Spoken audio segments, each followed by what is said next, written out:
palavra do Senhor. Houve um homem enviado por Deus, cujo nome era João. Este veio como testemunha para que testificasse a respeito da luz, a fim de todos virem a crer por intermédio dele. Ele não era a luz, mas veio para que testificasse da luz. Vamos orar mais uma vez. Pai, nós estamos diante da Tua palavra, da Tua revelação especial, revelação que traz-nos vida. E nós clamamos a Ti nesse momento, que Teu Santo Espírito fale ao nosso coração através da Tua palavra, que o Teu Santo Espírito fale conosco através da exposição da Tua palavra, que o Teu Santo Espírito fale e transforme o nosso coração. Dá-me fidelidade, Pai, dá-me fidelidade na exposição, dá-me fidelidade e usa-me para que mostre o caminho ao Teu povo. É no nome precioso, santo, do nosso Senhor e Salvador Jesus Cristo, que nós oramos. Amém. Meus irmãos, eu não sei se vocês já perceberam, mas a impressão que eu tenho é que nós, como seres humanos, fomos criados para amar, dar boas notícias. Parece que existe algo em nós que, uma vez que nós temos algum tipo de boa nova, o nosso coração é impelido, é compelido, a gente é tomado por uma alegria que nos leva a anunciar uma boa notícia. Seja um emprego encontrado após de meses e meses de procura, um emprego esperado para que ficar constantemente em Portugal seja uma possibilidade. Seja uma promoção conquistada, depois de anos e anos de trabalho, você recebe a notícia de que seu trabalho foi reconhecido e você é tomado por uma alegria em que o seu desejo é chegar em casa e compartilhar com a sua esposa, com seus filhos, de que agora as coisas vão melhorar um pouco. Seja por uma cura inesperada de uma doença crônica, seja o namoro por encalhado, seja a gravidez tão desejada, seja a compra da moradia tão sonhada. Enfim, a lista pode continuar e a gente teria motivos e mais motivos pelos quais, na minha ou na sua vida, se esse facto acontecesse, você seria tomado de alegria e teria o maior prazer em compartilhar isso com alguém. A depender da fase da vida, vai existir uma disputa entre quem carrega essas boas novas. Se você é uma criança e você tem um irmão, é bem possível que aconteça algo bom na sua vida ou na vida da família, que vocês recebem a notícia e vocês vão disputar com os pais quem vai contar, com os irmãos, para ver quem vai contar primeiro para os pais ou para os avós, enfim. Se você já é mais velho e se você é casado, dependendo da boa nova, você vai ter uma negociação com o cônjuge. Não, para minha família conto eu, para a sua família conta você. Às vezes é isso que acontece. E eu lembro de uma experiência que eu passei, de algo bastante improvável para minha concepção, é de que eu percebia a minha leitura da realidade é que eu jamais seria aceito no programa de mestrado que eu fui aceito. Para mim, eu não tinha e não tenho a capacidade para estar num lugar daquele, eu achava que não era para mim, mas eu entendia que Deus queria que eu desse esse passo e, enfim, eu apliquei para o negócio. E eu lembro que eu recebi a notícia de que eu tinha sido aceito exatamente no mesmo dia que eu recebi minha última nota do seminário na graduação. Então, o dia que o Weber Júnior deu minha última nota e eu poderia oficialmente falar que eu estava formado, foi o mesmo dia que eu recebi o e-mail a informar que eu tinha sido aceito no programa de mestrado. E eu lembro que esse dia eu quase morri de tanta alegria. Eu fui tomado por uma alegria tão contagiante, só que eu queria que essa alegria fosse compartilhada, em primeiro lugar, com a minha esposa e com mais ninguém.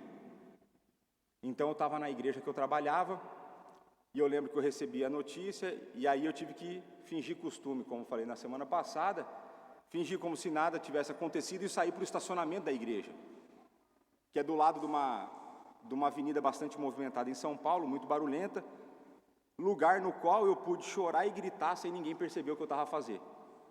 Então eu comecei, por quê? Porque a minha bendita esposa, ela não atendia o telemóvel, né? O telemóvel dela veio com fio. A maioria dos telemóveis são sem fio, mas o dela é com fio. Então, às vezes, quase sempre que eu preciso, eu ligo, ela não me atende, né?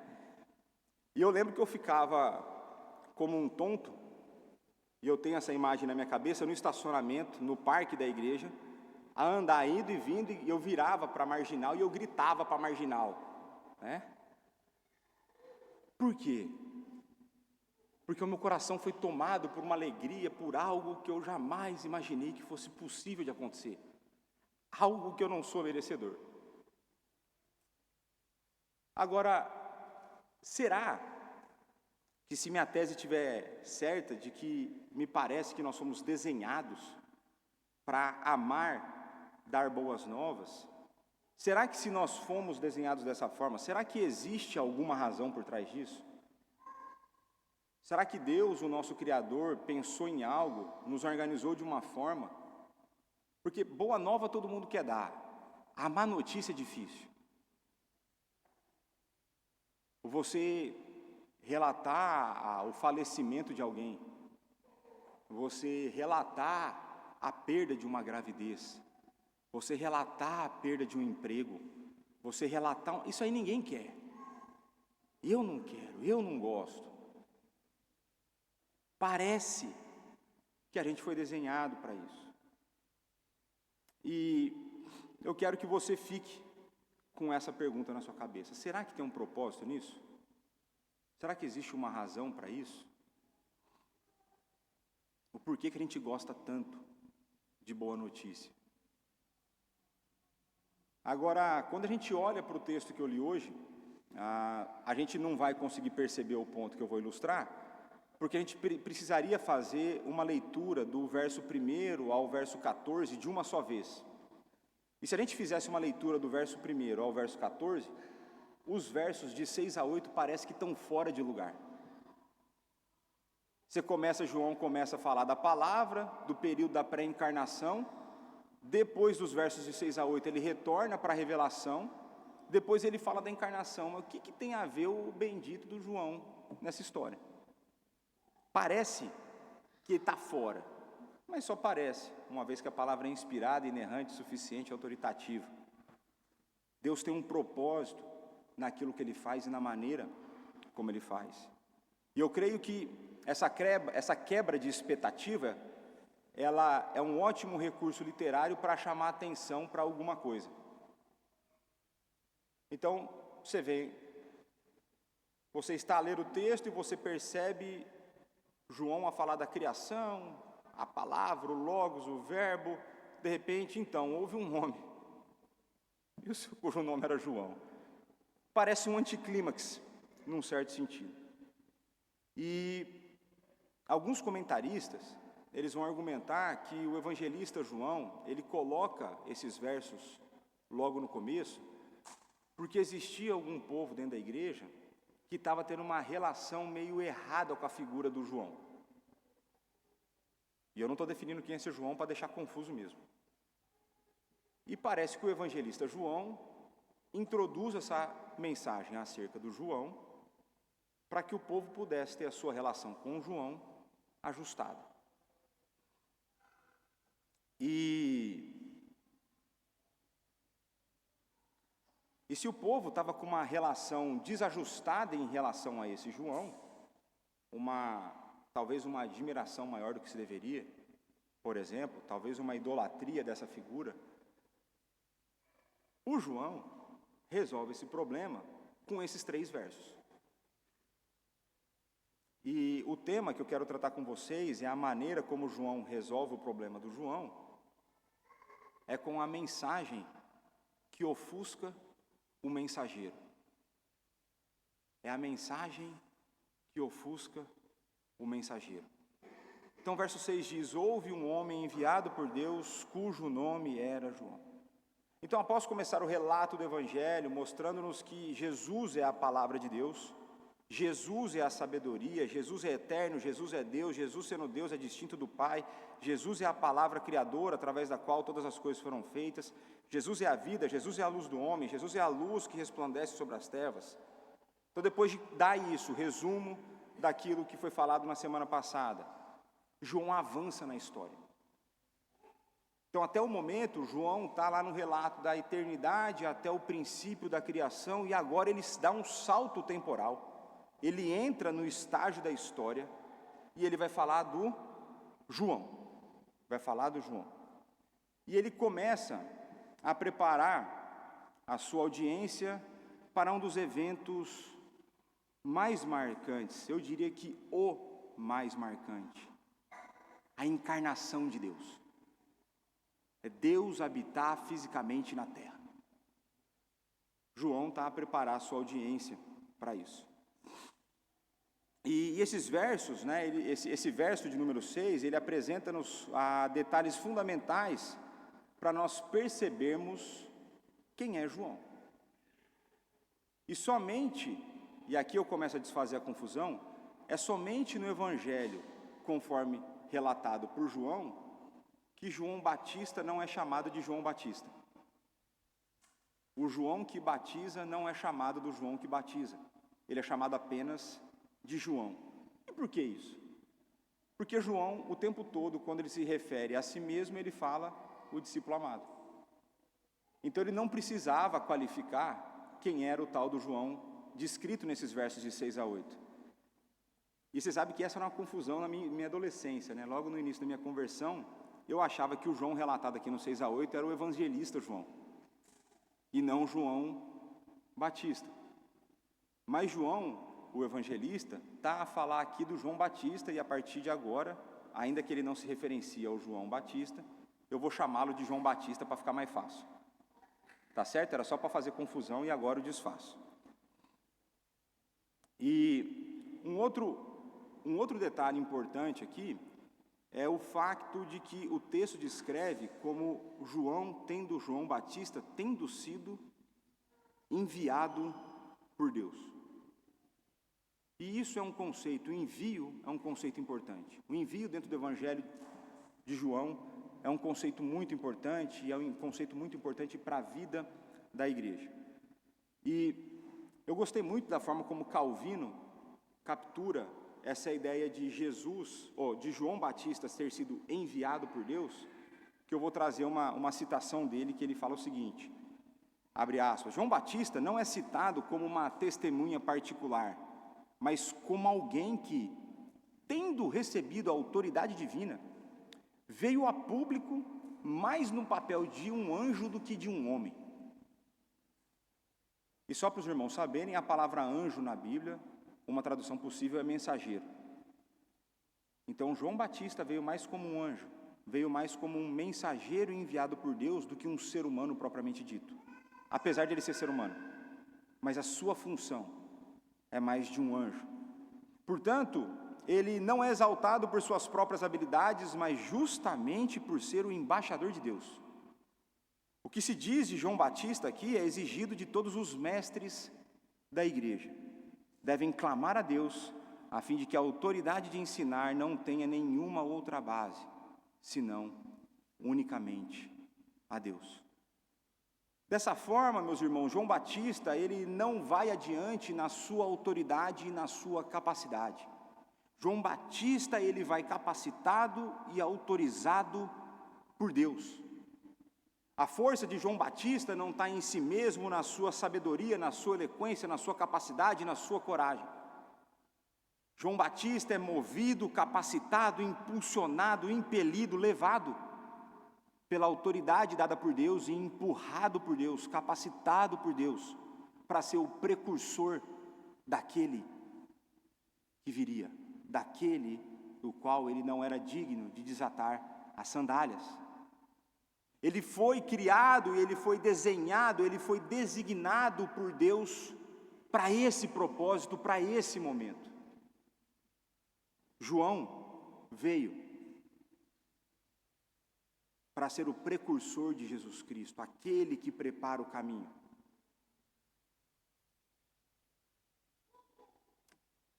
O facto dele ter sido comissionado pelo Todo-Poderoso coloca João Batista numa prateleira das mais elevadas aos olhos dos homens. Ele está na mesma categoria de Moisés, dos profetas e do nosso próprio Senhor Jesus Cristo, o Filho que foi enviado ao mundo. E eu creio que a gente pode fazer uma breve reflexão, que não será tão breve, acerca disso. Quando a gente olha para o ministério de João Batista, a gente vê que nós vemos que esse ministério está fundamentado na autoridade divina. E quando nós olhamos para as Sagradas Escrituras, todos os homens que foram usados para anunciar a palavra de Deus, sempre o fizeram quando foram enviados. Ninguém tomava para si e dizia, eu sou um profeta do Senhor. O texto bíblico vai dizer, e a palavra do Senhor veio a Isaías. E Deus chamou Isaías. Nós vemos Deus a chamar aqueles que vão à frente do povo anunciar a sua palavra. E aqui eu tenho um primeiro alerta muito importante para todos aqueles que estão revestidos de algum tipo de autoridade dentro da igreja, em especial os presbíteros, dos quais eu presbítero como eles, e para os aspirantes ao sagrado ministério. O sagrado ministério é o pastorado, tá? Isso aqui é importante. Ninguém tem que chegar à própria conclusão de que é capacitado o suficiente para exercer essa função. Se Deus não te chamou, não aceite o convite para eleição.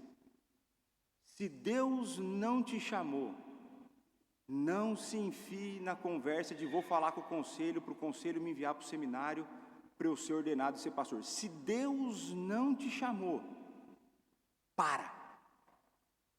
Com a palavra do Senhor não se brinca. Aqueles que falam em nome do Senhor precisam ser chamados pelo Senhor.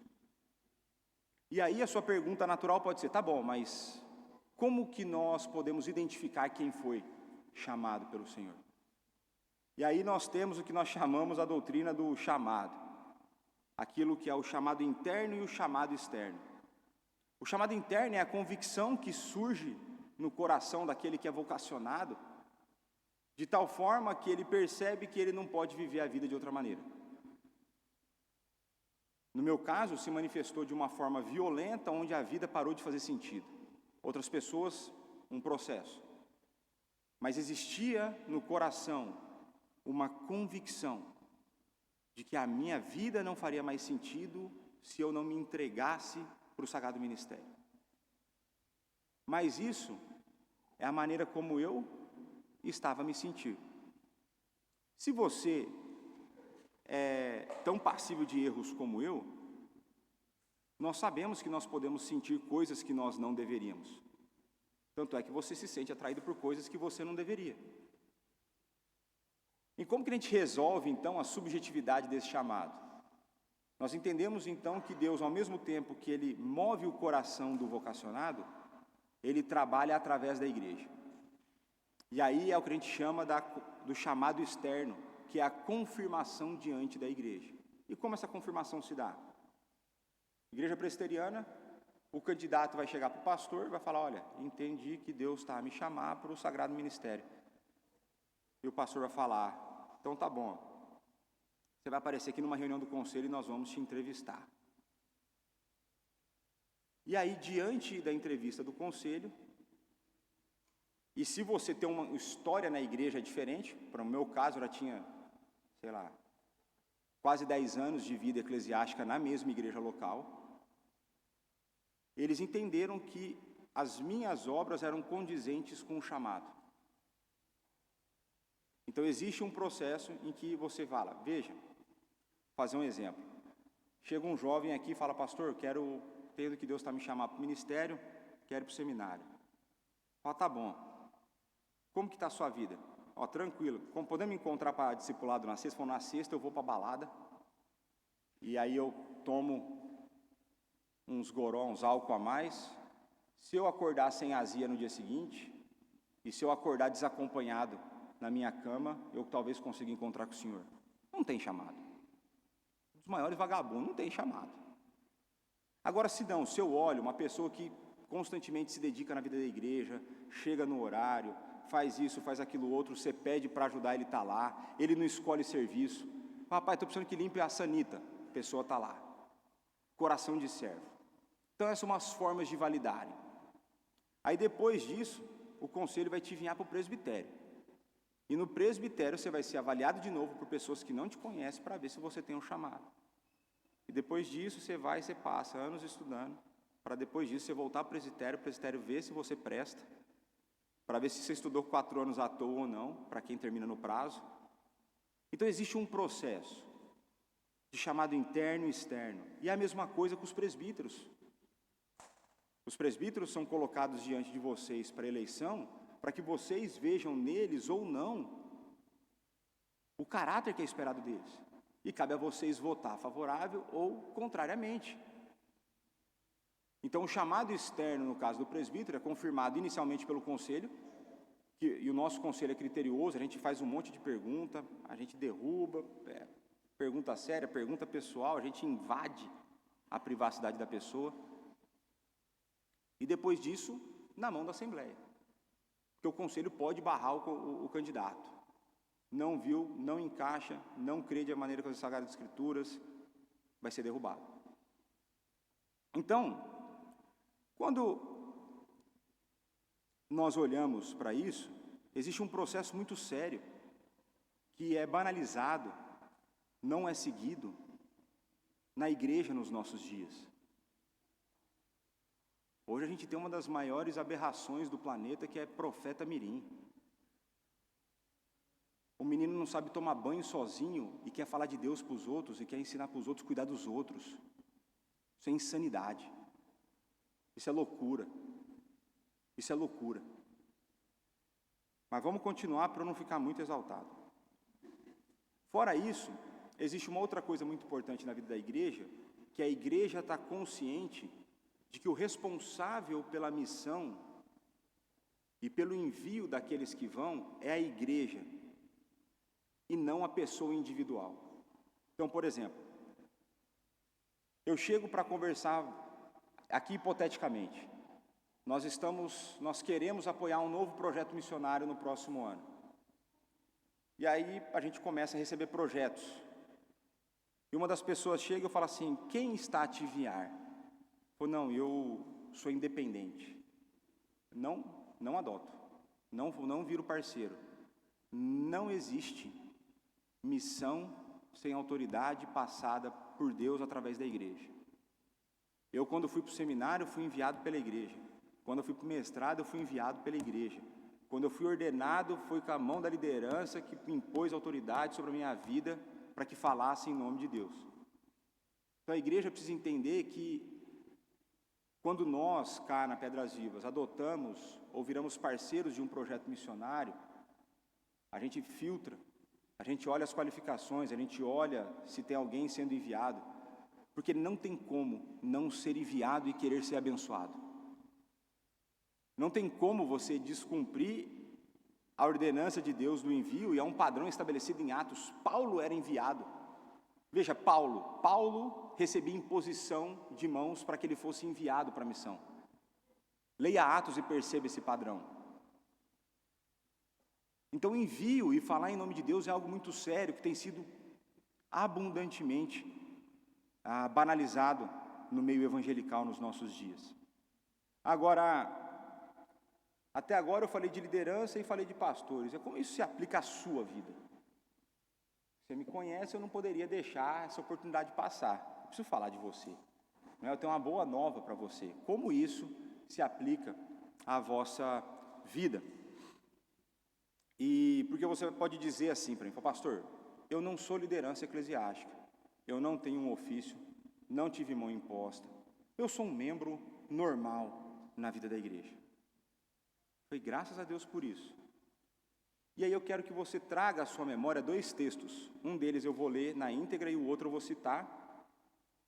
Um é o texto da grande comissão, relatado em Mateus 28, de 18 a 20, em que o nosso Senhor Jesus Cristo vai dizer: toda a autoridade me foi dada nos céus e na terra, portanto, ide, fazei discípulos, todas as nações, batizando-os em nome do Pai, do Filho e do Espírito Santo, ensinando-os a guardar todas as coisas que vos tenho ordenado. Se você está na igreja, a grande comissão está aplicada na sua vida. Então existe uma forma que no dia a dia, onde você trabalha, no círculo social que você convive, no local onde você estuda, você foi enviado por Deus para dar um testemunho e fazer discípulo lá dentro. Então essa é uma primeira questão importante. A segunda é o texto de 1 Pedro, capítulo 2, verso 9. Vós, porém, sois raça eleita, sacerdócio real, nação santa, povo de propriedade exclusiva de Deus, a fim de quê?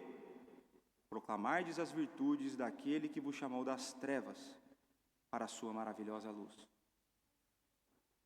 Se João Batista foi um homem enviado por Deus para ser o precursor de Jesus Cristo, vocês, meus irmãos, foram enviados por Deus, através da autoridade de Jesus Cristo, para que anunciem as boas novas de salvação a toda criatura que vocês encontrarem. Se João Batista foi enviado por Deus, vocês também foram, de maneira diferente, mas debaixo da mesma autoridade. Então, verso 7. Este veio como testemunha para que testificasse a respeito da luz, a fim de todos virem a crer por intermédio dele. Antes de nós avançarmos mais na compreensão do texto, eu creio que seja importante reforçar para os irmãos a ideia, o conceito da história da redenção. Tanto a história da redenção, em qual momento histórico está a ser relatado pelo evangelista. Então existe um momento histórico a ser relatado pelo evangelista e existe o contexto todo da história da redenção. E aqui eu vou trazer, de maneira resumida, o que um comentarista, o G. Cabil, ele fala sobre a história da redenção. E ele diz o seguinte: de Gênesis a Apocalipse, a Bíblia apresenta uma narrativa única e grandiosa que revela quem somos, quem é Deus e o seu propósito para a criação. É uma história rica que expõe Deus para que todos vejam e se maravilhem.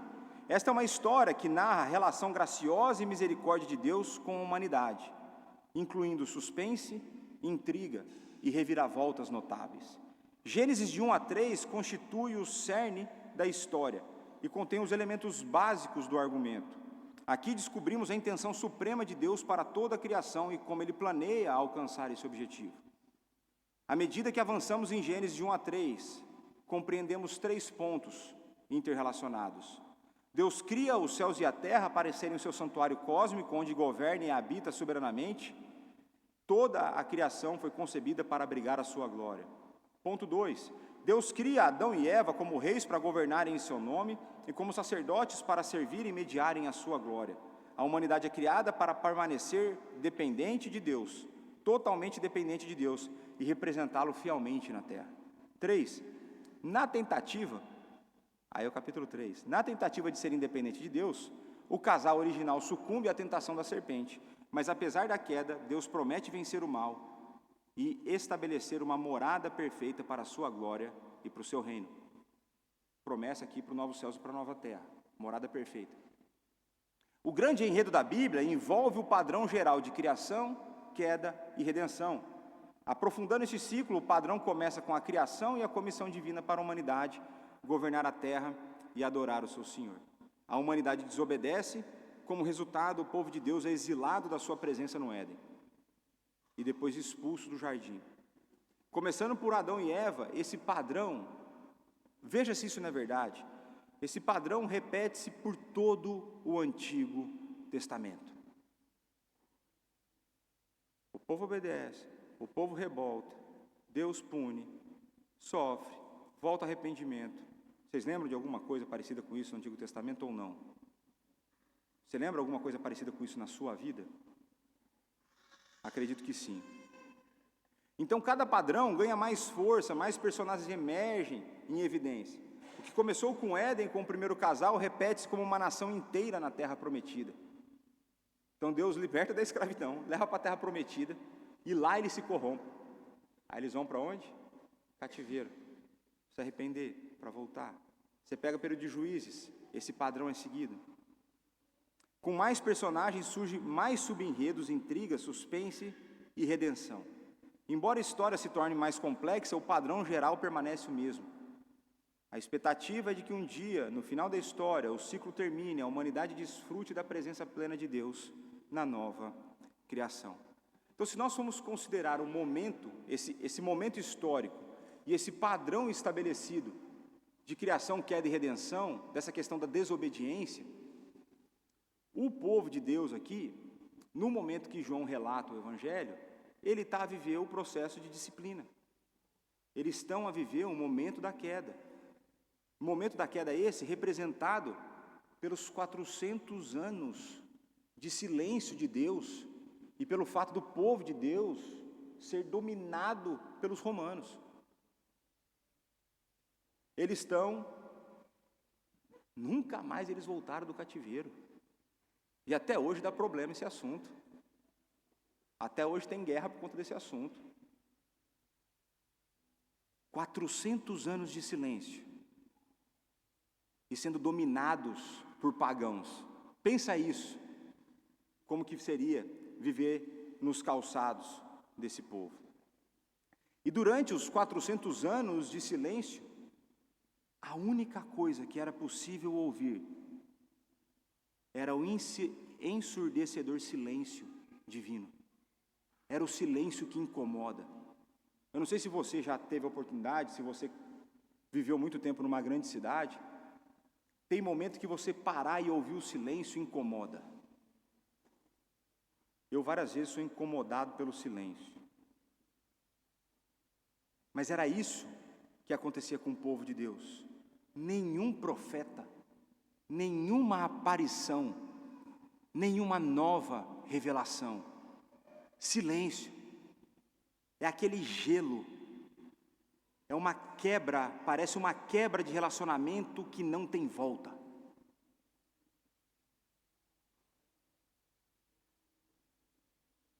Em muitos momentos o povo foi tomado pelo desespero, eles tentaram rebeliões contra os romanos, porque era impossível ficar com silêncio e aguardar o Salvador prometido em Gênesis 3,15. Mas essa promessa de Gênesis 3,15, ela foi reafirmada e expandida ao longo de todo o Antigo Testamento pelos profetas.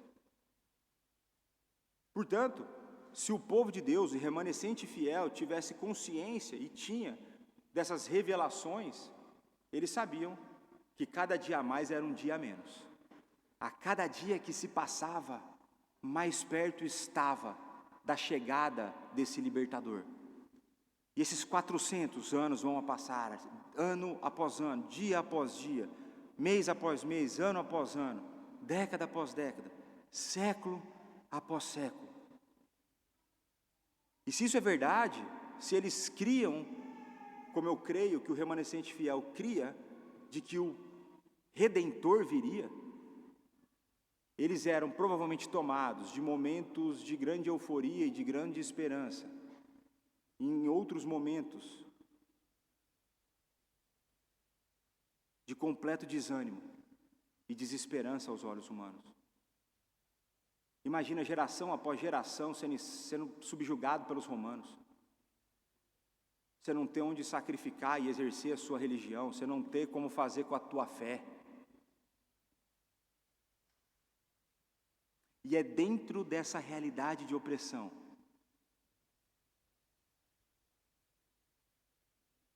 que Deus rompe o silêncio. E Ele fala através de João Batista. Em um certo sentido, João Batista ele foi um pivô da história bíblica. Pois nós lemos, se a gente for ler lá em Lucas 16, o texto vai dizer que a lei e os profetas foram proclamados até João. Até João, o último profeta do Antigo Testamento, era isso que era proclamado.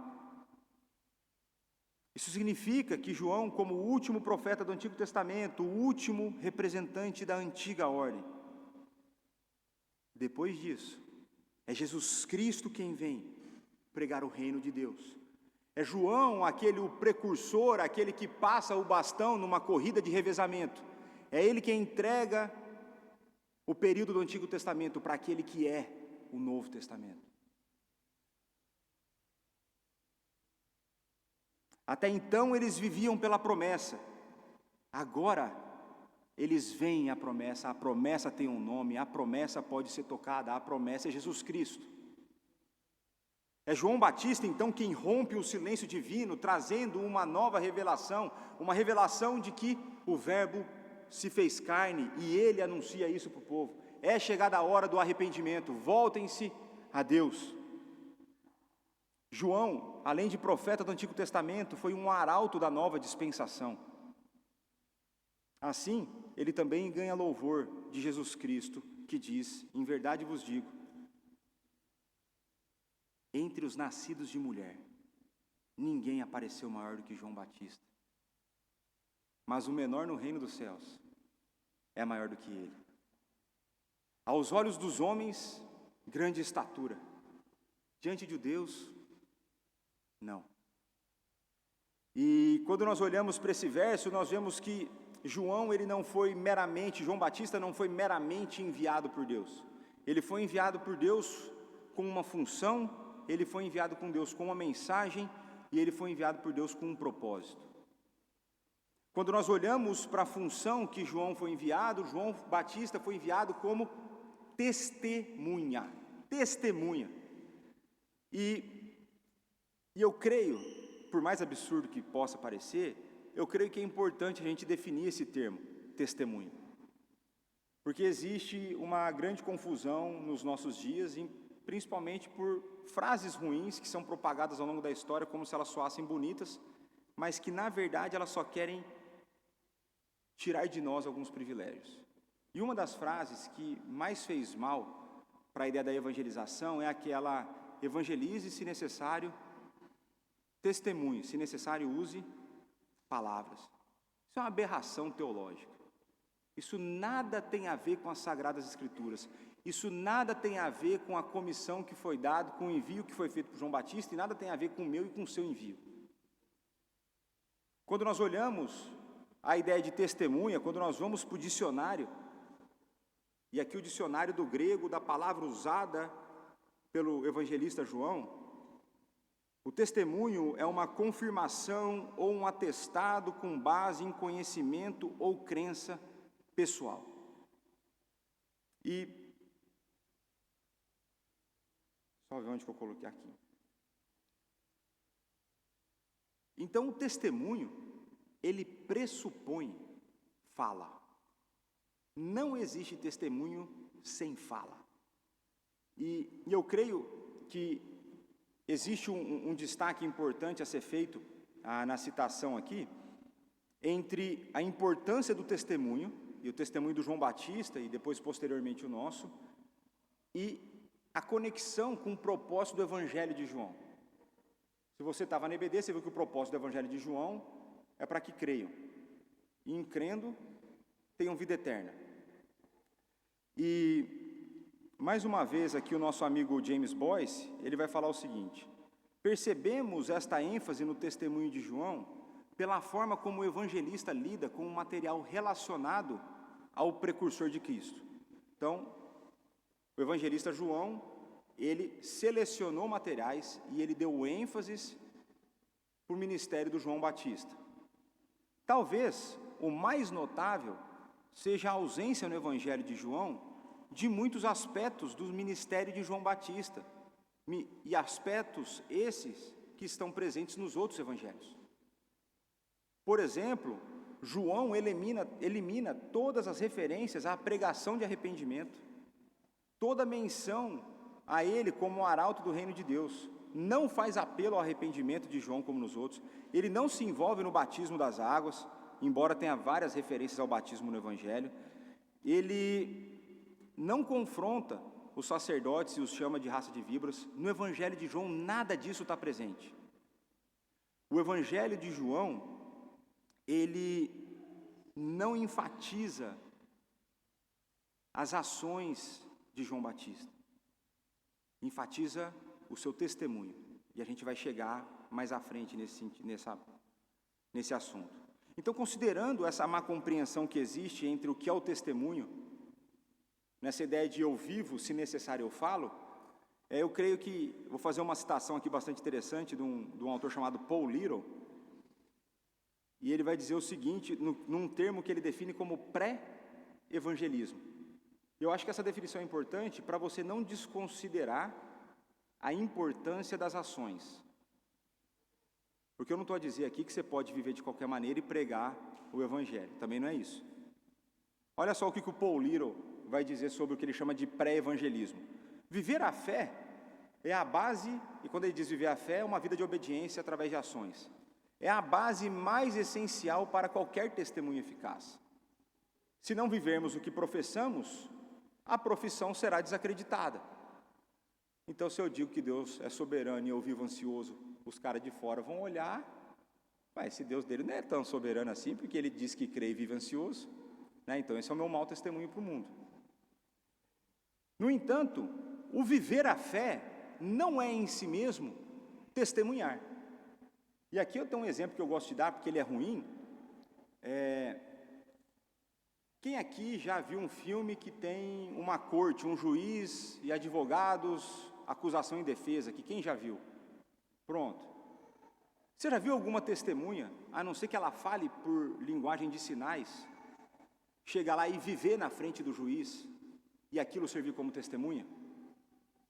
Não, porque a testemunha é chamada a falar e a relatar os fatos que ela viu, não a viver na frente de um juiz. Então, testemunhar é falar aos outros de Jesus Cristo. Isto está implícito na própria palavra, pois testemunhar é um termo jurídico que se refere ao testemunho verbal prestado num tribunal. Se queremos fazer isso de forma eficaz, precisamos ser capazes. Olha como que é difícil de evangelizar. O que você precisa ser capaz? Aqui, altas qualificações. Dizer quem Jesus é. Dizer, aprender ou saber dizer o que ele diz sobre a depravação da natureza humana. O porquê que era necessário que ele morresse. E a sua ressurreição como elementos fundamentais para a resolução do problema humano. Você sabe fazer isso. Você sabe fazer isso porque quando a gente entrevistou, você falou que cria nisso. Você já tem o conteúdo. Você sabe articular a sua fé. E mais do que isso, ou adicionalmente a isso, você pode falar o que ele tem feito na sua vida.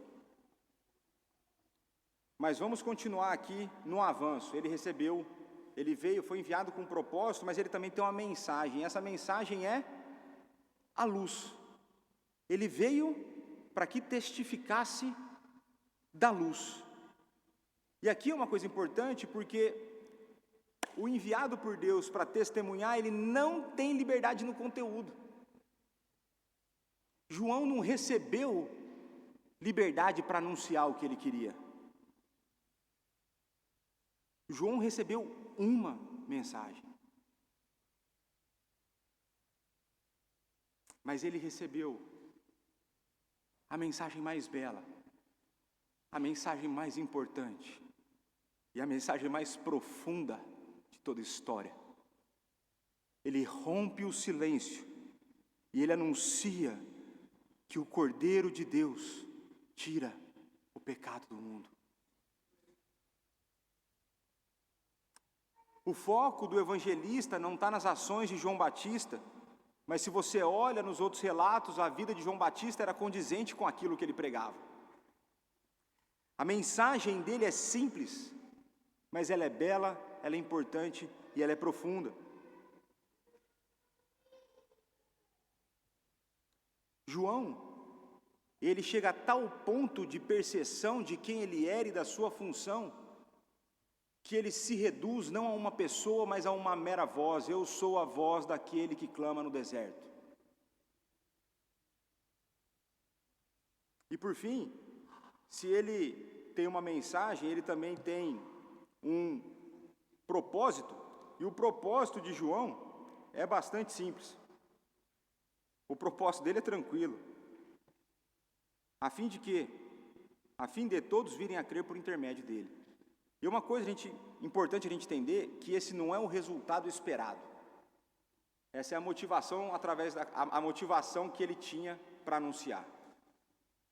Deus não estava a prometer que todos seriam salvos através de João Batista, mas João Batista, quando anunciava, ele desejava a salvação de todos. É o que eu faço toda semana. Eu não quero que você seja condenado através da minha pregação. Toda semana que eu venho cá, eu quero que você se arrependa, eu quero que você se submeta, eu quero que você confesse Jesus Cristo como seu Senhor e Salvador. Porque se você não fizer, você vai para o inferno. Então, toda semana, minha vontade não é te mandar para o inferno. Toda semana é você vir no bonde que eu estou. É o bonde que vai para o novo céu e para a nova terra. Então, o meu propósito e o de João Batista está alinhado. Agora, eu não tomo conta da tua resposta. Mas então, João, ele tinha uma função, ele tinha uma mensagem e ele tinha um propósito. Agora, deixa eu fazer uma pergunta para vocês. Eu estou muito interativo hoje. Só erga a mão, né? Quem aqui deseja que os descrentes que estão ao seu redor sejam convertidos? Erga a mão, por favor. Tá bom. Agora eu vou te fazer uma outra pergunta. Se o objetivo é que as pessoas creiam, Romanos 10:17 vai dizer que a fé vem pelo ouvir e ouvir a palavra de Cristo. Qual foi a última vez que você testemunhou para as pessoas que estão ao seu redor? O porquê que você está a terceirizar o privilégio que Deus te deu de testemunhar para elas? O porquê que você que diz crer, não crê em 1 Pedro 2,9, em que diz que você foi chamado e tirado das trevas para anunciar as virtudes, você foi chamado para anunciar as virtudes daquele que te tirou das trevas e te trouxe para a luz? O porquê que você vive uma vida de loucura, onde você espera o resultado e você não toma ação? No Brasil tem isso é bastante interessante. O brasileiro na média, é bastante interessante, né? E no Brasil tem lá os jogos de loteria, né? Então tem a Mega Sena. E tem a Mega Sena da virada. Essa é a do ano que mais dá dinheiro. Aquela que chega nas centenas de milhões, dependendo do ano. E eu lembro da época que eu trabalhava no banco, até em outros momentos, pessoas conversavam da seguinte forma: se eu ganhar o prêmio, vocês nunca mais vão ouvir de mim. Se eu ganhar o prêmio, eu vou ajudar fulano, beltrano e vou sumir no mapa. Foi interessante. E se apostou? Falou não. Então por que você faz plano? Por que você faz plano se você não apostou? Você não tem chance de ganhar. Se você aposta, já não tem chance quase. Mas se você não apostou, e não estou estimulando vocês a apostar, é errado. Tá? Só estou contando o contexto de ímpios, né? Só para deixar claro aqui, né? Mas eu vejo que a nossa vida cristã, muitas vezes, é parecido com essas pessoas. Nós queremos que as pessoas sejam convertidas, mas nós queremos que outros tenham o privilégio de serem usadas por Deus para convertê-lo. A gente prefere viver da migalha ao invés de viver do banquete. Eu vou falar mais sobre isso para o final. Uma outra reflexão importante acerca desse assunto de evangelização, de anunciar as boas novas, é a seguinte: você já aprendeu hoje, se você não aprendeu, eu vou falar agora, você vai aprender. Testemunhar das boas novas é viver e anunciar. Então, entendam bem o que eu vou dizer, para você não me criticar depois. Evangelizar não é trazer um convidado para o culto. Isso é importante? É. Se você traz o convidado para o culto e você não fala nada, quem evangeliza sou eu. É o que ganha o crédito depois. Lá no galardão, lá vai sendo aumentado. Evangelizar não é trazer para o culto. Evangelizar não é trazer para uma programação da igreja. Evangelizar não é trazer para o grupo dos homens, para o grupo das mulheres. E eu não estou a dizer que são coisas ruins de serem feitas, me entenda bem. Mas isso não é testemunhar. Ok? Continue trazendo convidados, continue a convidar pessoas, mas dê o próximo passo também.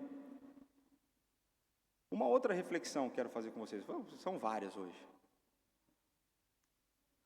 Será para pensar o porquê que é tão difícil para você testemunhar de Cristo para alguém?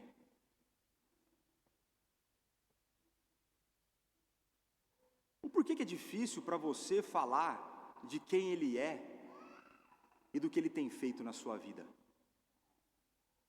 O porquê que é difícil falar que existe um problema no mundo do pecado que Ele resolve, e o grande exemplo é a sua vida, que era um lixo e agora é menos lixo? Você vivia uma vida de miséria e agora você vive uma vida de abundância. O porquê que é difícil isso?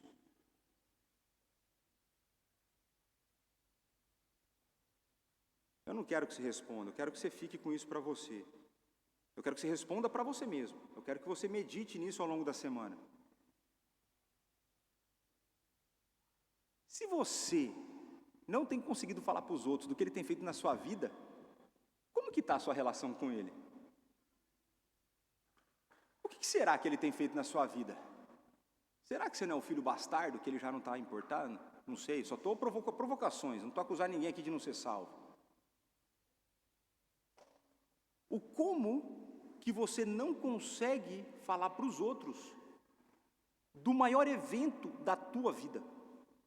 Não existe nada que se compare ao processo de conversão. Como que é difícil? Por que é fácil você contar as novidades do seu trabalho para alguém e é difícil você contar de Jesus para alguém? Por que é fácil você chegar no trabalho e contar como o seu casamento vai bem ou vai mal? Que a sua viagem de férias foi boa ou ruim? E é difícil falar de Jesus? Por que é difícil?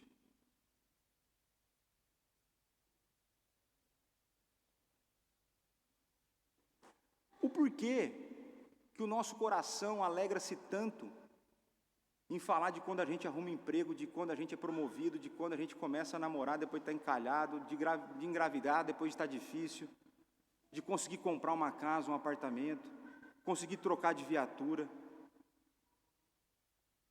E eu não, veja, eu creio que vocês, assim como eu, vão dizer que a coisa mais importante da vida de vocês é a salvação. Se esse é o mais importante, por que esse é o que eu menos falo? Se eu falo que eu sou espiritual, porque o que mais me importa é o material? Por que quando eu chego numa roda de descrente, a conversa parece que é a mesma que eu tenho? Por quê? Por quê? E aí a gente volta no ponto da semana passada, a apatia espiritual. Nós nos acostumamos com o extraordinário. A gente se acostumou com a ideia de que você que merece o inferno foi salvo por Deus. A gente se acostumou com isso. A gente se esqueceu o quão ruins nós somos sem Ele. A gente se esqueceu de Romanos 3:10 em diante. E a gente acha que está tudo certo. E um outro problema que a gente pode correr o risco aqui, e eu acho que João ele foi perspicaz quando ele deixa dessa forma, que eu falei que enfatizou o testemunho ao invés das ações, é para que a gente dentro da igreja não confunda produtividade dentro da igreja com testemunho verdadeiro fora. A gente não pode confundir, e aqui não é indireta para ninguém, é um exemplo. Eu sou o diácono que chego 6 da manhã no domingo, abro a igreja, limpo tudo, monto tal. Aí o outro é o presbítero que toda reunião que marca, toda visita vai, todo mundo ajuda. Mas para fora da igreja é um mudo. Para fora da igreja é uma pedra que não clama. Não confundam produtividade interna, não confundam serviço dentro, como se você estivesse cumprindo a sua missão como cristão, que é fazer discípulo fora. Isso é loucura. E não estou a dizer que não vale a pena servir aqui, eu dou minha vida aqui. Se eu pudesse, eu vivia aqui. Se eu pudesse, eu teria minha sala pastoral aqui. Um dia essa hora vai chegar. Vale a pena, mas ter uma vida lá fora, ter uma vida fora da Rua Cistelo 199, onde pessoas precisam ouvir. E então nós chegamos no verso 8. Ele não era luz, mas veio para que testificasse da luz. Eu não sei quantos de vocês tiveram a oportunidade de trabalhar em algum tipo de empresa, de corporação, onde existem anúncios corporativos que precisam ser feitos para a área. Então, lembro de quando eu trabalhava no banco, aí você recebia um e-mail, hoje, tal hora, todo mundo reunido, vai ter um anúncio. Dependendo de quem fosse dar um anúncio, você vai isso aí não importa. Aí é o gerente, gerente, não dá nada. Aí tinha dia assim, aí quem tomava a frente era o superintendente. Aí assim, hoje alguém vai rodar, alguma coisa vai acontecer hoje. E tinha um dia, esse dia eu lembro até hoje, teve uma menina que foi demitida do banco porque ela vazou dados, né? E ela comprou a vaga dela em outro banco vazando dados, é uma outra história. E aí no mesmo dia teve um comunicado por e-mail que teria um anúncio que não tinha nada a ver com nada, era assim, um anúncio aleatório de segurança de dados. E eu lembro que a gente ficava no subsolo, e aí a diretora da área, ela foi secretária da fazenda, não vou falar estado, não vou nada, isso era mulher. A mulher nem terminou de descer, ela falou de cima da escada olhando para baixo. Você sabia que o anúncio era sério. Da mesma forma nos governos. Né? Dependendo de quem você quer queimar, você põe para anunciar. Se você quer queimar o teu ministro, você põe ele para anunciar o aumento do IOF, ao invés de você assumir o problema que você criou. Se você quer ser um governador que não toma conta da segurança pública, você fala que quem não faz é o governo federal. Dependendo de que venha comunicado, é mais ou menos problema. Mas quanto mais importante é o comunicado, maior vai ser o cargo. Mais importância, teoricamente, tem a pessoa. Maior destaque ela tem entre os seus. Para que ela tenha uma autoridade e ela impõe sobre isso. Agora, é nessa hora que a gente vê a beleza do Evangelho. Não é assim. Não é assim no reino de Deus. No reino de Deus não são os grandes que fazem anúncios, se é que existem grandes a não ser um. No reino de Deus não funciona dessa forma. Se a gente olha para João Batista, e eu vou trazer de novo aqui o texto, João 1, 23. Então ele respondeu, quando perguntaram, quem é você? Então ele respondeu, eu sou a voz do que clama no deserto, endireitai o caminho do Senhor, como disse o profeta Isaías.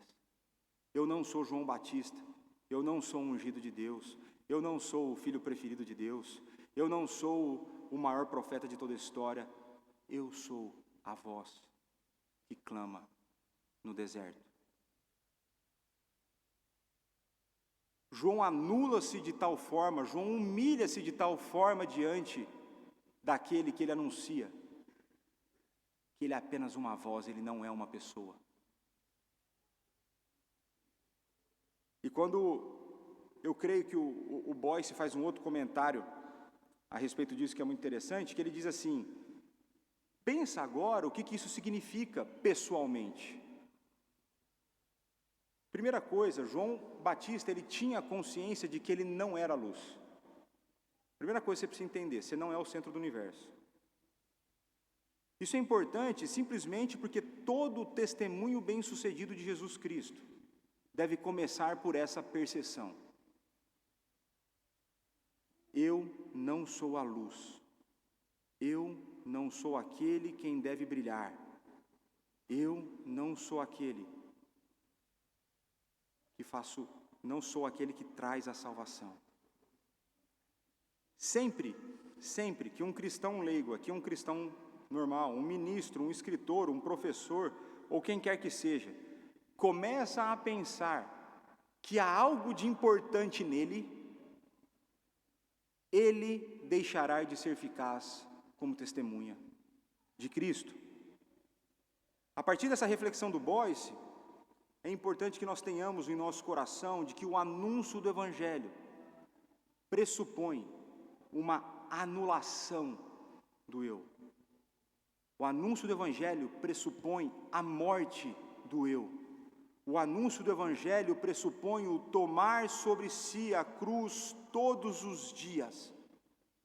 E tomar sobre si a cruz é morrer diariamente para os seus desejos, é morrer diariamente para os seus sonhos, é morrer diariamente para o seu pecado, é morrer para quem você é, para que aquele que é possa brilhar na sua vida.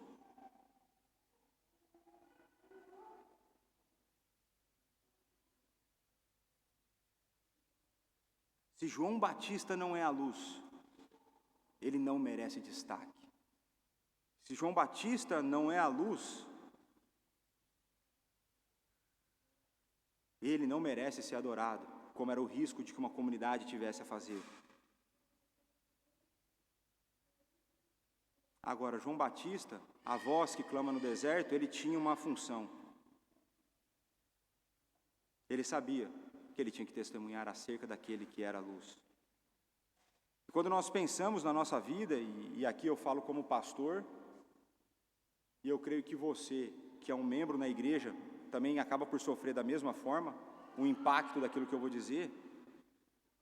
O não ser a luz demanda de nós essa anulação do eu, demanda de nós a anulação da minha autonomia, demanda de nós o morrer para o nosso desejo, a morrer para o nosso conforto, a morrer por qualquer tipo de busca que seja glória para o meu nome.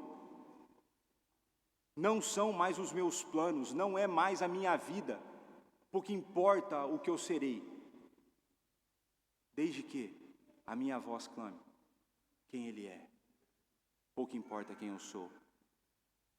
É um exercício contínuo de morrer para si mesmo, para os seus desejos.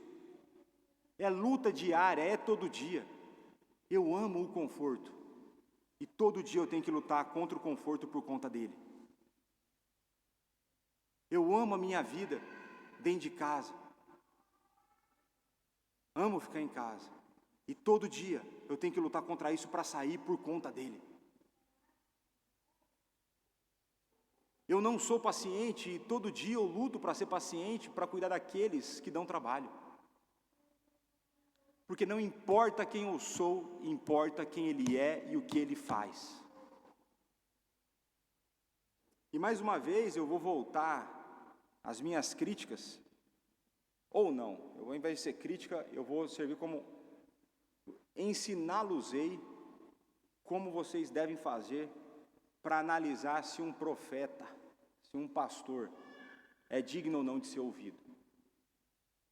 Porque eu sei que eu poderia vir falar para você, para de ver vídeo na internet. Você não vai obedecer.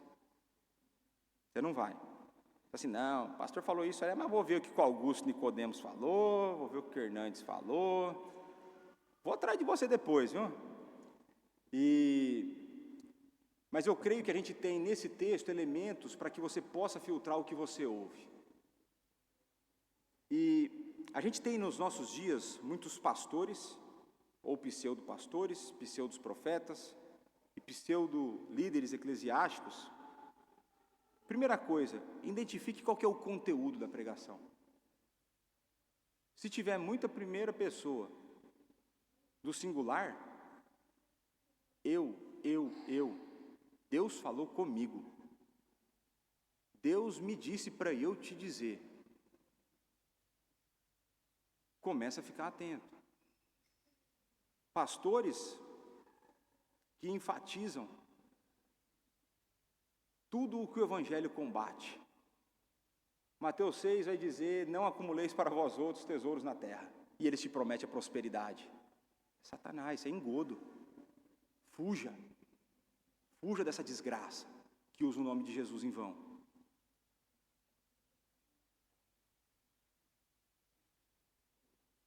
Para quem que eles buscam glória? É uma coisa importante para você pensar.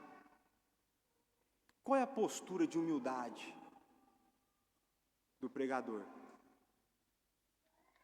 Tem cara que chega na igreja, parece um show.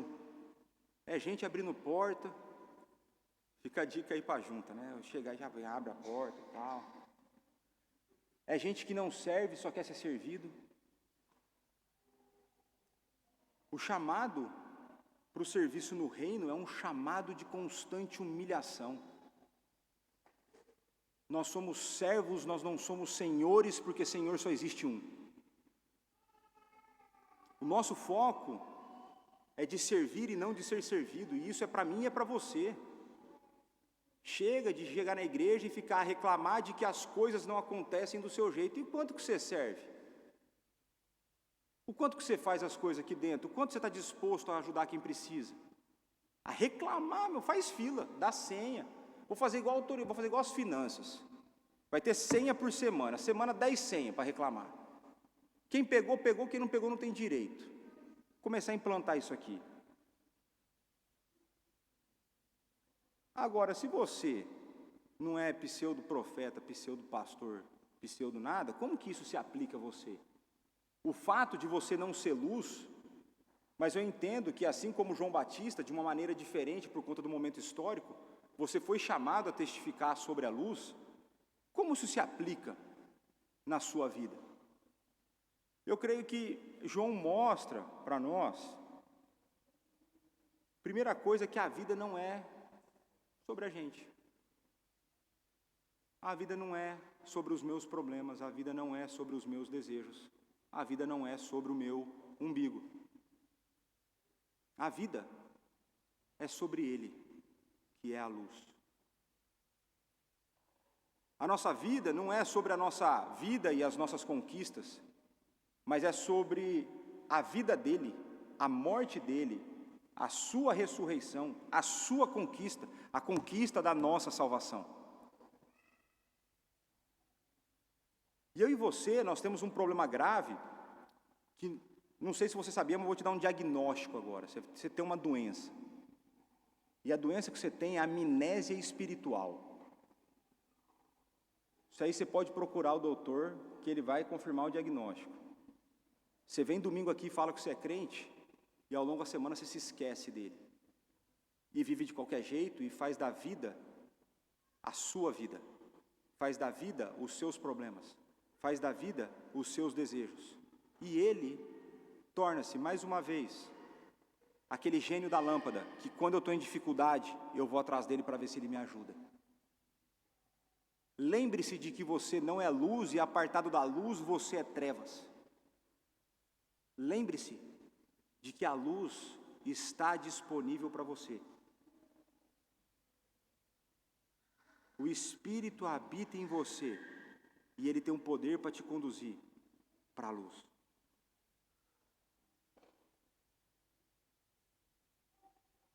Agora, meus irmãos, como que um texto como esse, que a princípio parece ser sobre João Batista, e se você assistiu às aulas da EBD sobre os evangelhos, nós sabemos que o evangelho é uma narrativa, uma biografia de um protagonista que é Jesus Cristo. O que a princípio esse texto, que só nos fala maioritariamente de João, ensina-nos sobre Jesus? E eu creio que o título da pregação responde essa pergunta.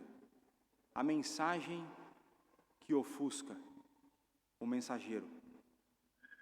De acordo com Jesus, João Batista foi o maior dos profetas. Entretanto, ele é apenas o precursor e o mensageiro da melhor notícia que já existiu. Foi João Batista quem proferiu as benditas palavras que trazem paz ao nosso coração. Eis o Cordeiro de Deus, que tira o pecado do mundo. Portanto, ao olharmos para o texto a partir do mensageiro, percebemos que a mensagem é aquilo que é mais importante. A mensagem de João Batista é a pessoa de Jesus Cristo. E é diante de Jesus que tanto o mensageiro ou mensageiros e a realidade são colocados em uma correta perspectiva. É diante do Logos, o Verbo, que devemos calar-nos para que diante do mundo possamos testemunhar. É diante da luz que as trevas da nossa vida são dissipadas. É diante de Jesus que devemos ter a nossa vida ofuscada. É diante de Jesus que nós devemos ser ofuscados para que a sua glória brilhe mais e mais em mim, em você e por sobre toda a terra. E agora, indo para breves aplicações, eu volto nas perguntas iniciais. Será que existe alguma razão para o fato de nós gostarmos tanto de anunciar boas novas? E eu creio que a possível resposta é que nós fomos criados para desejarmos anunciar boas novas. Talvez o nosso problema seja o que nós cremos o que são as boas novas. Porque eu entendo que a nossa apatia espiritual, o nosso costume com o extraordinário, ou até mesmo por não crermos naquilo que falamos, nós somos péssimas testemunhas. E mais do que ser péssimas testemunhas, nós não temos a alegria de anunciar as boas novas de salvação. Nós não nos alegramos. Olha a loucura, olha o quão problemático eu e você somos.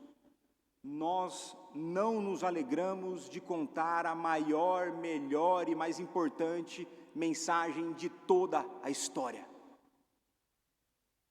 Eis o Cordeiro de Deus, que tira o pecado do mundo.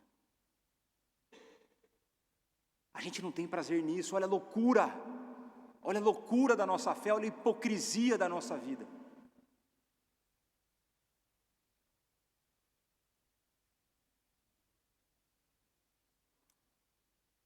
E eu quero, assim, agora de uma maneira bem mais resumida do que foi no outro dia, assim como te convidei um dia, usando o nosso irmão Paul Tripp, a pensar num mundo sem pecado, eu quero te convidar hoje a que você pense na sua vida e como deveria ser o seu ânimo e a sua postura para anunciar a maior, a melhor, a mais profunda, a mais importante notícia que já existiu, que existe e que existirá em toda a história. Que Cristo veio salvar pecadores. Como deveria ser a sua vida? Como deveria ser o seu acordar, o seu respirar, o seu caminhar, o seu dormir?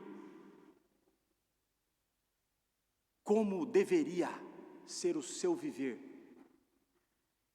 se você amasse as boas novas? Como deveria ser o seu viver se você amasse o seu Salvador e por conta disso você amasse falar dele para as pessoas? Porque como diria Mateus, a boca fala do que está cheio o coração.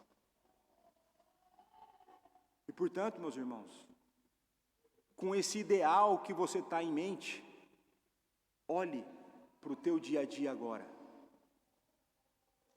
Arrependa-se da forma como você tem vivido. Chore de fato diante de Deus pela vida miserável que você tem vivido, de testemunho. Peça a Ele coragem, peça a Ele ousadia, peça a Ele oportunidade, peça a Ele sabedoria, peça a Ele as palavras para que você testemunhe dEle. Fala: Senhor, eu sou fraco, mas eu preciso de Ti. Dá-me as pessoas, dá-me as palavras, dá-me a coragem. Pede e você recebe. Eu desafio você a fazer essa oração hoje, comigo agora, após a pregação, e desafio você a orar durante toda a semana, durante o restante do ano, durante o restante da sua vida. Senhor, faz-me uma testemunha fiel. Faz-me entender quem eu sou e quem o Senhor é. Faz-me perceber a minha miséria e a minha pequenez. Encanta-me com a sua beleza e com a sua grandeza. E usa-me nas tuas mãos como o Senhor quiser.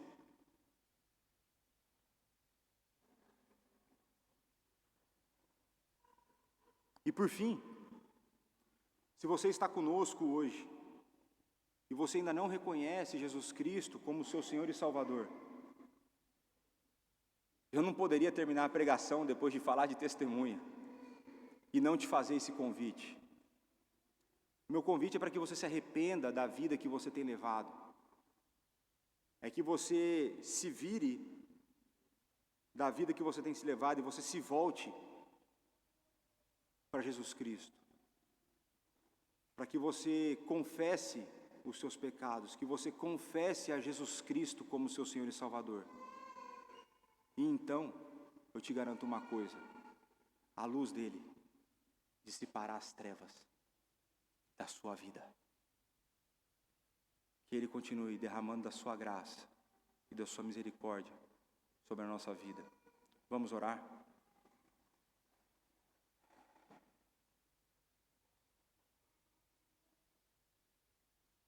Pai,